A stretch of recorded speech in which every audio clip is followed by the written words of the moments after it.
خەڵکی ئەمە وا بێ هیوا بووە نەک هیوای بە حیزبی کوردی نەماوە بەداخەوەی لێم کە نابێ وابین طبعاً وای لێ هاتووە بێ هیوا بێ بڵێ ناچم بۆ دەنگدان بێ هیوا بۆ لە دەسەڵاتی کوردی بێ هیوا بۆ لەوەی کاکە مێژوو فەلسەفە و تاریخی ناوێ بە بۆ چوونی من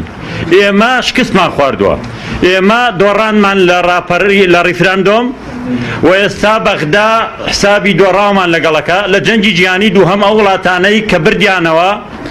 پیان ئەمانە ئەمە هاوپەیمانان براوین ئەوەی دۆڕاوە ئەڵمانیا و یابان و هاوپەیمانیەکانی ئێستا سزایان دەدەن هیچ یەکێکیان ئەندام نین لە ئەنجومەن یاساییی نێودەوڵەتی ئەوە دۆڕاون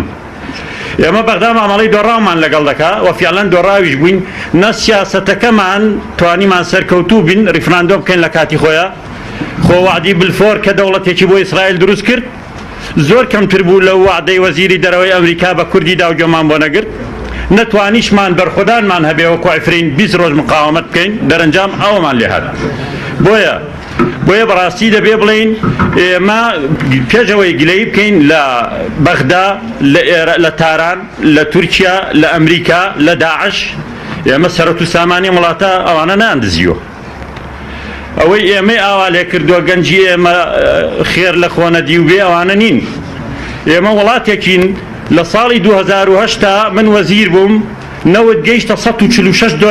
لە دەوای 100 ساڵی ڕابردوشتی وای بەخۆی نەدیوە یەک بەرمیل لەوە $146 بکە 10 ملیار دلارمان لە بەغداوە بۆ هاتوو هەموو نەوتەکەی ئێرەش بەتەنکرد لە هەموو سنوورەکانەوە دەڕۆیش ئێستاش خەڵکی کورد لە برسا سەری هەندەران دەگرێ و دەچێت لە دەریاکانە دەخنکێ هێشتا ئەوەی پێ باشترە